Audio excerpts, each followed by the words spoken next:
Nice. That's exactly what we're looking for.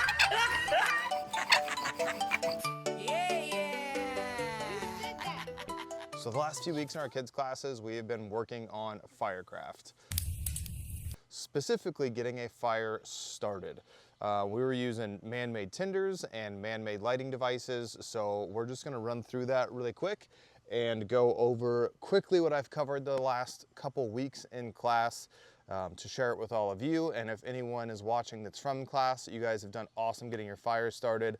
Hopefully this video will be just a quick, easy review of what you should and should not do, what you've learned in class, so you can get your own fires started at home.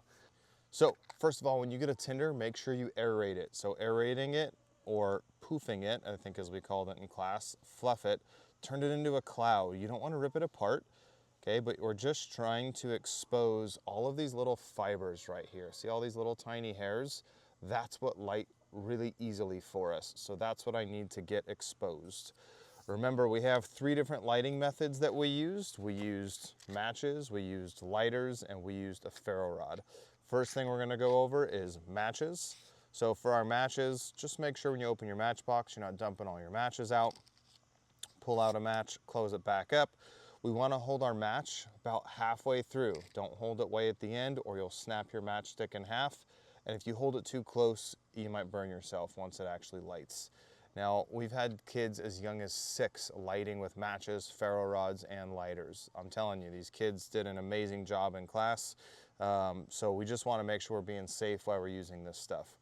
I like to hold the match between my fingers about halfway through and then have the match on the back of my other finger. That way, as soon as it lights, I can slide my fingers away from it. You don't have to do this. It's just something that makes me feel a little bit more comfortable. When we go to light, we don't want to be really far away from our tinder because our match could blow out. I want to be right next to it. I'm going to put my match right next to where my tinder is and strike and then light. And remember, once we light, we don't throw the match and we don't bury it into our tinder.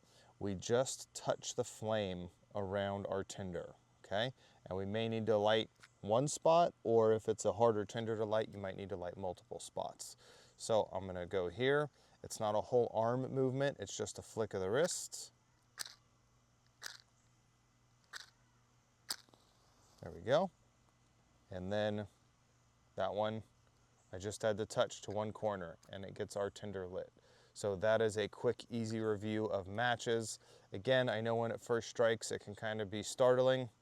If you're not familiar with matches, just be really careful not to just throw it down on the ground because you will put your match out more than likely if you do that. So we don't want to do that. So if you remember from class, for those kids that were there, or if you weren't in class, this might be new information from you, but this silver part that runs across the top right here is a child safety mechanism. So it makes it a little bit more difficult to light.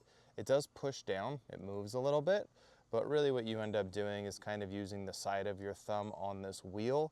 That is what gives you your spark. So rolling that wheel, but pushing down on it gives you the spark.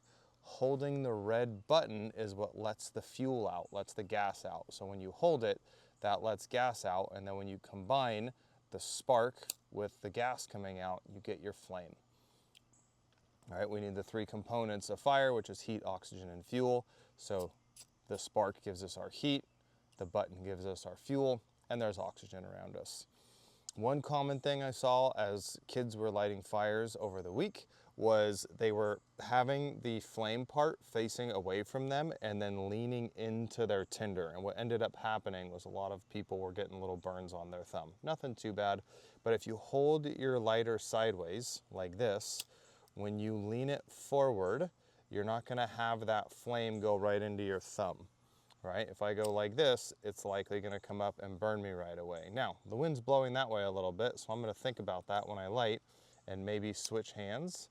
And now I can lean down into a tinder without burning my thumb. So that is how we need to hold our lighter. If you have a knife or something on you that you can safely remove that little piece of metal, we can take that off and that makes it a little bit easier to strike.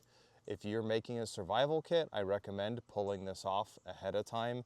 You could probably take a striker or some kind of knife, like I usually use the awl on my knife, get under there and just pry, and this will pop right off. Once that's off, this is a lot easier to light, works the same, and we have a little bit easier functioning lighter. So just remember, when you go to light with the lighter, roll and hold, and then again, I don't want to go over the flame, I want my thumb next to the flame. That is our lighter. With pretty much any ferro rod and striker though, we want to follow a couple basic principles. The first one is, when I'm going to strike, I don't want to be perfectly perpendicular. I actually want to lean into this a little bit. And what I'm trying to do, if you were to look at the bottom of this striker, it's square across the bottom. You don't want the flat side of the square to be what rubs. I want to use the corner of the square. So by leaning this like that, and I lean it towards whatever I'm trying to light, then I am going to be able to throw those sparks a little bit easier. In my opinion, standing up, or if you're lighting on the ground, is a little bit easier, being up on your knees if you're lighting on the ground. Instead of laying your ferro rod flat, I like mine up and down. This does a couple things for me. First of all, if I'm scraping any extra metal, I'm losing the metal over here, and I want the metal wherever I'm striking. So we're gonna move the cotton ball for just a second. I don't want to have my metal flakes over here. I want them right in the middle. So I want my ferro rod straight up and down. And then I have to push kind of hard. One common thing I saw a lot of kids doing while they were practicing this was holding way back here. You don't have a lot of good leverage to scrape off little pieces of metal. Okay, so have your thumb pretty close to where your ferro rod is. Lean and scrape like that. And what I should see is a little pile of shavings. For a cotton ball, this usually is not necessary, but for natural tinders like heartwood shavings, getting this pile really helps you get your fire started. Now I'm going to push hard and fast, and I'm going to light all of these. The hard and fast is what's going to give me my actual strike. Notice when I do that, I don't go all the way down. I'm also not bringing it way off. Those were two common mistakes I saw throughout the week. So when I do this and I actually strike, I only use about half of the ferro rod. I go from here to here. And it takes a little bit of practice and muscle memory, but I'm gonna go right on top of my pile of shavings, lean down, and I get all of that nice burn right there. Now when I combine that with a tinder, and a cotton ball, you can usually just do one strike and it'll light up pretty easily. I don't necessarily want my ferro rod on the outside of my tinder, so I usually put it pretty close to the outside, but on the tinder itself. Now again, my ferro rod is straight up and down.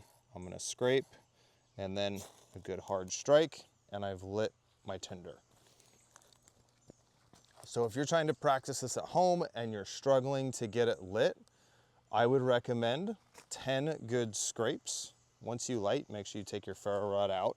Sometimes you have little tiny ferro rods and you're not gonna be able to scrape very good, but if you have one that you can actually scrape a little bit with, take some time to practice getting those scrapes and you should see shavings of metal come off.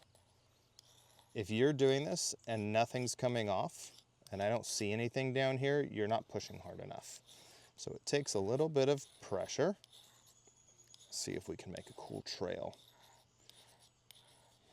Okay, so I'm gonna scrape a bunch of metal off.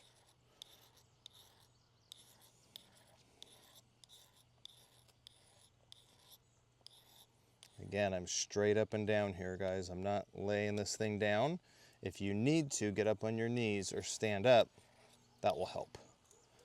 And then again, roughly half of my metal match. I don't want to go all the way down, and I'm not sliding it off. I'm just pushing straight down at that leaned angle. Nice. Nice. That's exactly what we're looking for. Your tinder would be sitting on top of that, and then you're lighting over here, and we get that nice hot burn right under your tinder, and you should be able to get your tinder lit. If you have any other questions about how to use a ferro rod or matches or lighter, feel free to let me know. I'd be happy to answer any questions. Go ahead and drop it in the comments. Thanks so much for watching. For all the kiddos in my classes, you guys are doing great. Amazing job getting your Tinders lit over the last couple weeks. Like I said earlier, we've had kids as young as 6 use these ferro rods and get a fire started. So it is definitely doable for younger kids. Just remember, these are not toys, these are tools. Don't go out starting fires unless you have permission from a parent and you're with a parent or you're of age to be able to do so. Thanks so much for watching, guys. I hope you enjoyed it. See ya.